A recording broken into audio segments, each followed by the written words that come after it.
Salve ragazzi, bentornati sul canale. Oggi si ritorna a parlare di retro gaming e cercheremo di abbattere la quarta parete. Infatti oggi conoscerete tutti gli oggetti che avete sempre visto nello sfondo dei nostri video. Occhio però a chiamarli oggetti, perché questi oggetti sono il motivo per cui abbiamo cominciato e continuiamo a fare questi video. Io sono Giovanni. E io sono Flavio e questo è Retro G. Sigla!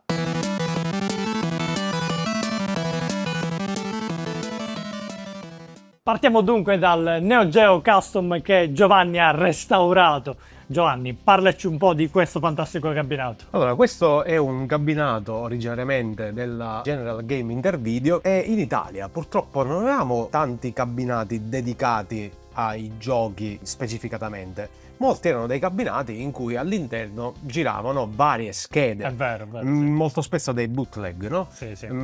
Questo originariamente però era un cabinato Neo Geo 4 slot. Però ovviamente la grafica non era come la vedete. Questa l'ho rimaneggiata io perché l'ho restaurato completamente. La parte superiore è esattamente come era all'inizio. Difatti avete i 4 slot, quando si cambia gioco tramite il pulsante si va a illuminare il gioco che state giocando. Questa parte qui invece, questa centrale, l'ho rifatta tutto. Come vedete nella foto originale era molto diversa, molto decisamente. E quindi questa è la parte che io ho riverniciato e diciamo fatta a mio gusto. Anche le leve ho tolto quelle rotonde, col pomello rotondo, e ho messo queste qua anche un po' più di qualità, che sono molto più simili al Big Red americano. Infatti è vero. I counter per i gettoni inseriti li ho inseriti qua, ho fatto dei cut bel lavoro. Niente di eccezionale, però comunque è ha ripreso vita. Un cabinato che ho rimaneggiato di più, anche perché purtroppo in Italia i cabinati originali Neo Geo non hanno mai fatti, quindi sono tutti un po' custom e il mio lo è, come tutti gli altri. Una cosa importante ragazzi, per ogni cabinato, questo qua è un discorso generale, la prima cosa che dovete vedere nei cabinati, vi sembrerà scontato, è il monitor. Sì, perché il monitor è il pezzo che ha bisogno di più manutenzione. Assolutamente sì. Osservate bene i miei cabinati e vedrete che la geometria che hanno. La geometria dei monitor, ma è una cosa su cui io ho lavorato tantissimo. E come vi ho detto negli altri video, dovete saper dove mettere le mani per poter utilizzare bene questi oggetti, perché hanno bisogno di una manutenzione e hanno bisogno di conoscenze che sono ormai molto in obsolescenza. Esatto. Ma inoltre Giovanni, dimmi un'altra cosa, ma cosa c'è dentro questo cabinato? Dentro questo cabinato abbiamo la scheda originale a 4 slot dell'MVS, e infatti vedete i 4 giochi che ho inserito, ma posso metterne tantissimi. Oltre a questo ho inserito anche la scheda Taito F3, che una bella chicca, con cui posso fare uno swap. Perché ho inserito la Taito F3? Perché è una delle poche insieme all'MVS ad avere un'uscita audio stereo. Il prossimo è il nostro cabinato Naomi Universal. Giovanni, cosa hai combinato su questo cabinato? Allora, questo è uno di quei cabinati che ancora potevate trovare in Italia verso l'inizio degli anni 2000, vero? Sì. Quando ormai le sala giochi erano in fase di estinzione. Questo nella fattispecie è stato un affare perché su eBay ho comprato un Virtua Striker 4 non in ottime condizioni, come vedete dalle foto, insomma era così. L'ho restaurato tutto completamente, ho comprato le grafiche originali del Naomi Universal in Giappone con il banner di Capcom vs SNK2, che è un gioco che a me è molto caro, e all'interno ho inserito una Naomi 2 con NetDim che mi permette di poter giocare con tutta la libreria dei giochi del Naomi. Oltre a questo ho inserito i joystick Sanwa, i tasti Sanwa, si vedono. Niente, poi qui dentro, come vi abbiamo mostrato in un altro video che trovate sempre in descrizione, potete anche inserire un Sega Dreamcast se volete. Link qui sopra e anche in descrizione. Ok, passiamo al prossimo. Al prossimo. E come accade anche in Giappone, pure noi ci siamo seduti. Questo è il Sega Astro City. Giovanni, dici di più. Già sappiamo che è il tuo preferito, quindi cosa ci puoi dire? Allora, questo è il Candy Cub. Diciamo che quando si pensa ai Candy Cub, il primo prodotto che ti viene in mente è proprio l'Astro City. Se non sapete il nome, almeno la silhouette la conoscete. Abbiamo dedicato un video anche a lui, e anche più di proprio un file. un file proprio a lui. Quindi non mi soffermerò più di tanto dirvi che è un capolavoro di cabinato, il suo schermo Nanao 29 pollici. Che abbiamo pure cambiato. Osservate, sì, e abbiamo dedicato anche un altro video. Osservate la geometria, osservate la definizione, è spettacolare. All'interno di questo cabinato, che è completamente originale e viene direttamente dal Giappone, non ho restaurato io, era direttamente così, quindi per me è un gioiello di rara fattura. All'interno ho due schede originali, la Capcom System 2 e la Capcom System 1, entrambe modificate con la scheda Darksoft per poter giocare con tutta la libreria di queste due schede. Che dire, è il cabinato che mi porto nel cuore. E per finire, l'ultimo cabinato, ma di quelli moderni.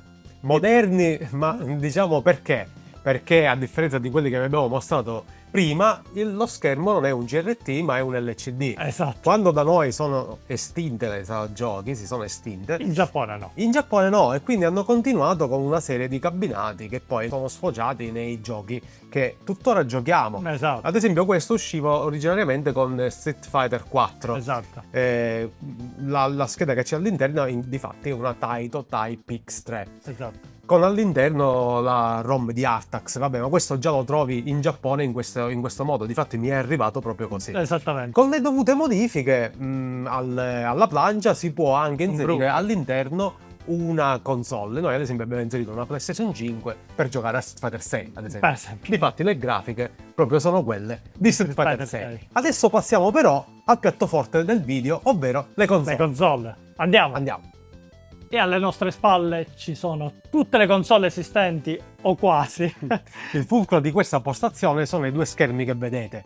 Uno è un PVM 20L2MD, lo dice la stessa nomenclatura, MD Medical. Sì. Questo è un oggetto che sono riuscito a recuperare da uno studio medico che stava cambiando tutta la propria attrezzatura, quindi sono molto fortunato. Ovviamente comprarlo online è un vero problema perché andando per trovarlo e poi il costo è abbastanza. E riceverlo pure. Riceverlo diciamo che è la cosa più difficile perché dovete farvelo imballare per bene, insomma, e ci vuole molta fortuna. Esatto. Invece quello alla mia sinistra è un consumer CRT della fine degli anni 90, inizio 2000, che ha un flat screen.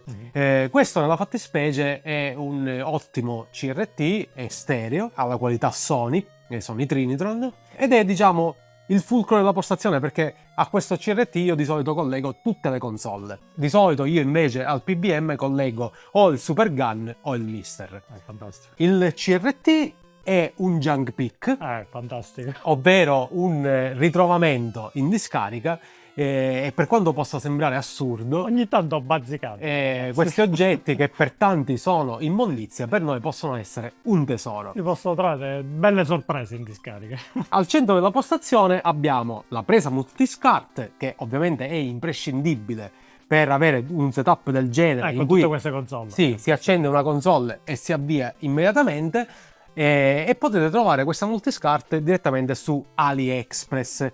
Ovviamente il prezzo è commisurato a quello che fa. Esatto. Quindi non aspettatevi un prezzo a buon mercato perché comunque è il fulcro, il cuore pulsante del. E non risparmiate soprattutto perché comunque potreste ricevere qualcosa di scadente anche se esteticamente sembra che funzioni bene, anche perché ogni televisione, anche la migliore che si rispetti, più di 2 SCART solitamente non è. Esatto.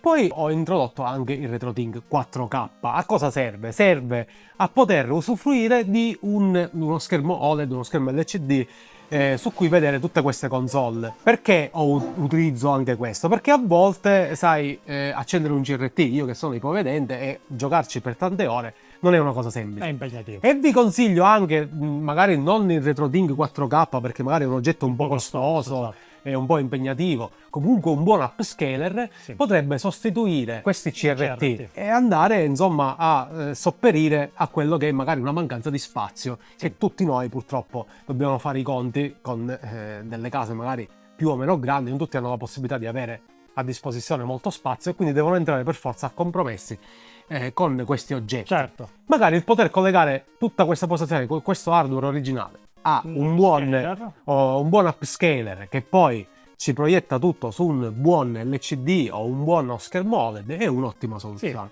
che anch'io utilizzo molto spesso. Quindi faccio uno swap tra CRT e lo schermo OLED. Tranne per i gun game, chiaramente, perché in quel caso serve obbligatoriamente, come vi abbiamo già detto molte volte, uno schermo CRT. Esatto. Un'altra cosa importante da dire è che tutte queste console hanno un'uscita RGB. Quelle che non hanno un'uscita RGB nativa hanno un mod chip che fa sì che possano uscire in RGB. Se volete sapere di più sull'RGB, interrompo Giovanni, dovete andare a cliccare sul link qui in alto per scoprire il nostro file numero 2 in cui ne parliamo ampiamente.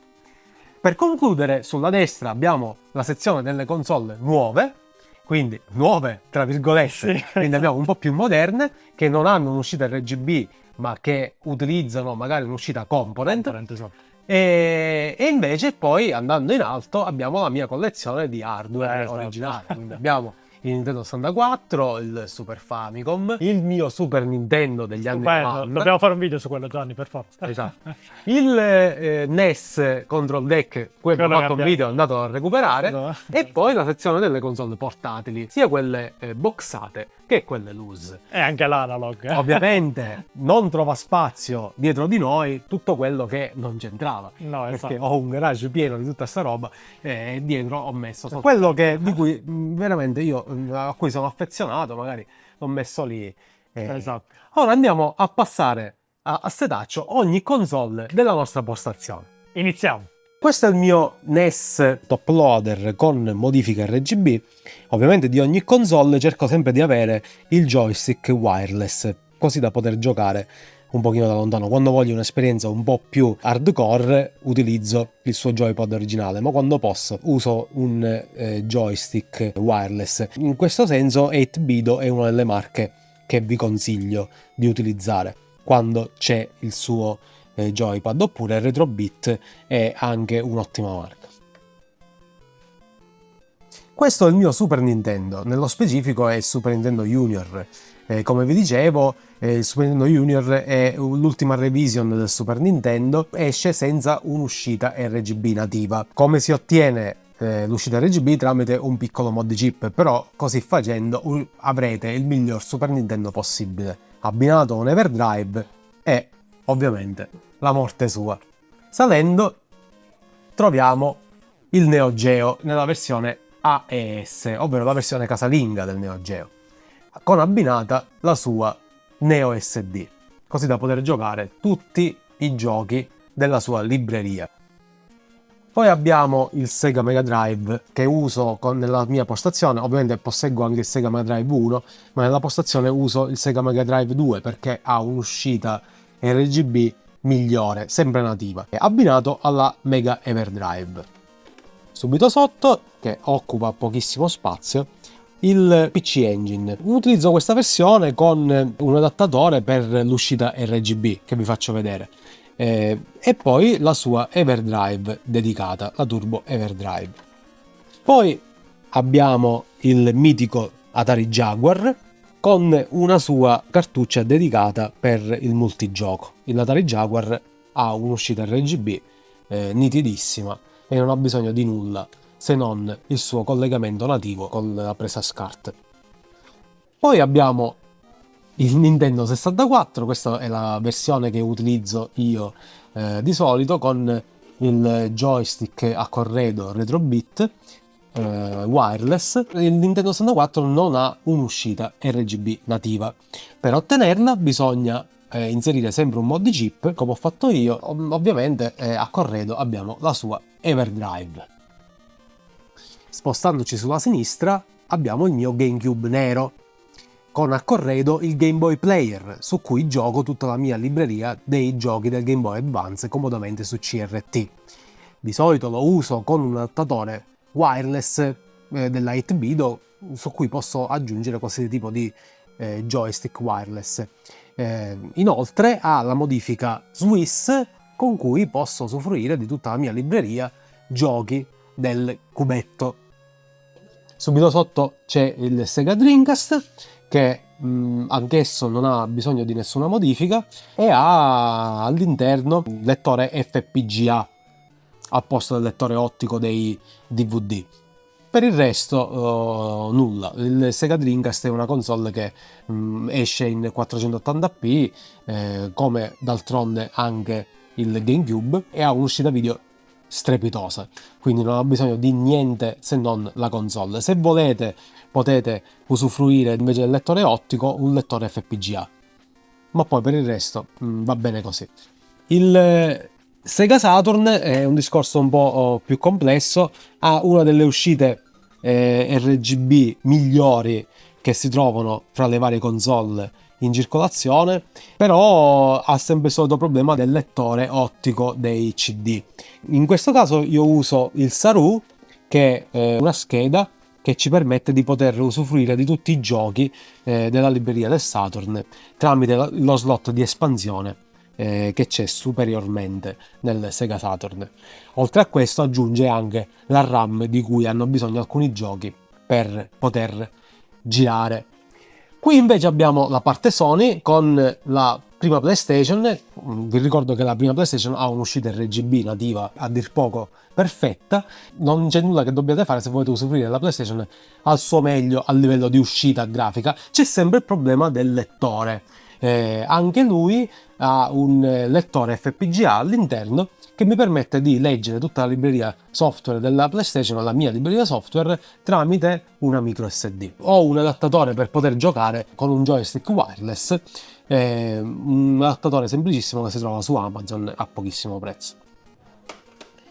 Sotto infine abbiamo la PlayStation 2. Questa ovviamente abbiamo dedicato tanti video alla PlayStation 2, dicendo che purtroppo la PlayStation 2 ha un'uscita video che è particolare, perché spazia dal 240p al 480p con tutti gli intermezzi del video interlacciato, e che quindi io preferisco giocarla in RGB, ma molti la usano con la sua uscita component. Purtroppo però non tutta la libreria software può usufruire dell'uscita component, quindi io di solito la gioco come la giocavo negli anni 2000 con l'uscita RGB su CRT. All'interno ho inserito un hard disk con una modifica per poter usufruire di tutta la libreria software della console. Invece qui che cosa abbiamo? Qui abbiamo il Mister FPGA. Come vi ho fatto vedere nei video, io ho suddiviso i vari giochi, ho creato dei tag NFC che basta avvicinare al lettore di tag e direttamente il gioco parte, senza sbattimenti, senza bisogno di andare a ricercare il gioco nel menu, eccetera eccetera. Questa è una comodità, un'ennesima comodità che oggi ci viene incontro per giocare con il nostro retro game preferito. Sono tanti sistemi che poi alla fine sono equivalenti, quelli che vi sto mostrando, perché giocare con una console originale o giocare col Mister a volte non c'è nessuna differenza, perché quella sul Mister è una esperienza 1 a 1. E infine un po' il sunto della mia filosofia di gaming, che è la mia postazione da gioco da scrivania. Sulla sinistra vedete il Super NT della Analog collegato a un PVM di 14 pollici che negli anni, devo dire, mi ha dato tantissime soddisfazioni. Una commistione tra vecchio e nuovo che poi si traduce realmente in una visione del gaming un po' a 360 gradi. Vedete infatti che sulla destra ho la mia PlayStation 5 Pro insieme alla Switch 2 collegate col mio schermo OLED LG. E questa era la nostra configurazione. E come dice Flavio, è la nostra configurazione, non la vostra. Scriveteci nei commenti come avete configurato la vostra postazione da retro gaming, così magari potremo prendere spunto e aggiungere qualche chicca. Miglioriamo. Esatto. Ricordate di iscrivervi al canale, mettere un like al video e condividere il video con amici, parenti, fratelli, amanti. Mia suocera, che è la mia più grande fan. E anche le suocere. Ciao! Ciao.